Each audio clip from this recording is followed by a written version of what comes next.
Dear Max FM with DJ Chingy.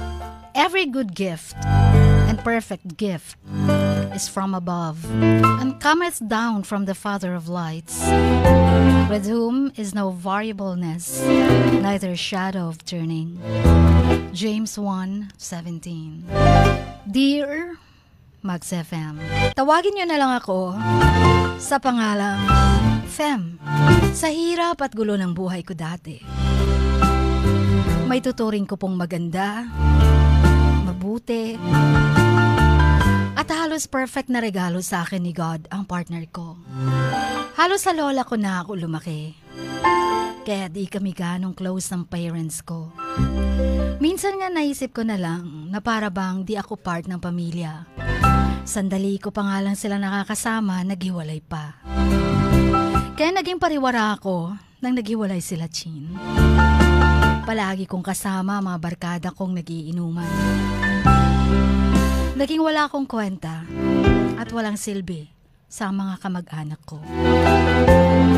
Naging pasaway ako sa aking pamilya. Ayaw na sa akin ng kamag-anak ko dahil puro problema at kahihiyan lang daw ang atid ko sa kanila. Hanggang sa nagbago na lang ang lahat ng binigay sa akin ng kasing edad ko na auntie, ang kanyang lumang SIM. Nagpakilala ako sa kanya, naging magka-textmate kami. May nag-text kasi sa akin, isa sa mga kaibigan ng auntie ko, sa pag-aakalang siya pa ang gumamit or gumagamit ng SIM na yon. Lagi akong nag-e-excite sa mga text niya. Lagi siyang nagsisend ng godly messages sa akin. Hanggang sa in-encourage niya akong magpatuloy sa pag-aaral.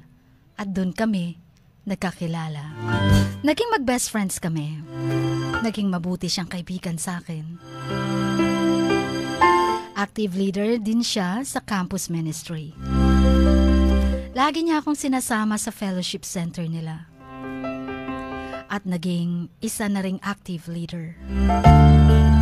Hanggang sa naging boyfriend ko na siya.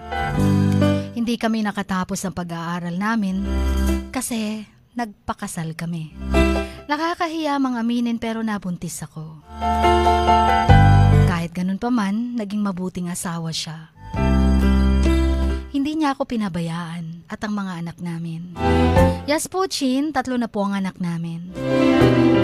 At napakasarap lang sa feeling na sa kabila ng kapitasan ko sa buhay, ay tinanggap at minahal pa rin ako ng asawa ko ng buong buo at ng walang pag-aalinlangan.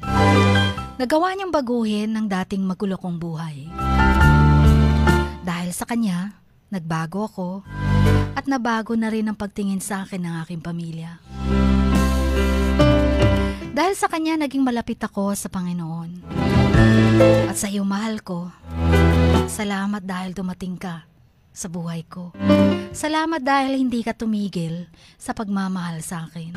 Salamat dahil binigyan mo ko ng bagong buhay kasama ang mga anak natin. Lagi mong tatandaan na mahal kita. Kahit na minsan inaaway kita. Kaya salamat dahil binigyan mo din ako ng 3 anghel sa buhay ko. Lubos ako nagpapasalamat kay God dahil pinili kanyang ibigay sa akin. Maraming salamat sa pagbabasa. Ang inyong Kamax, Fem.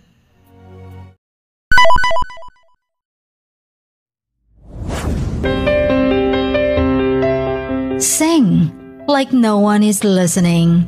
Love like you've never been hurt.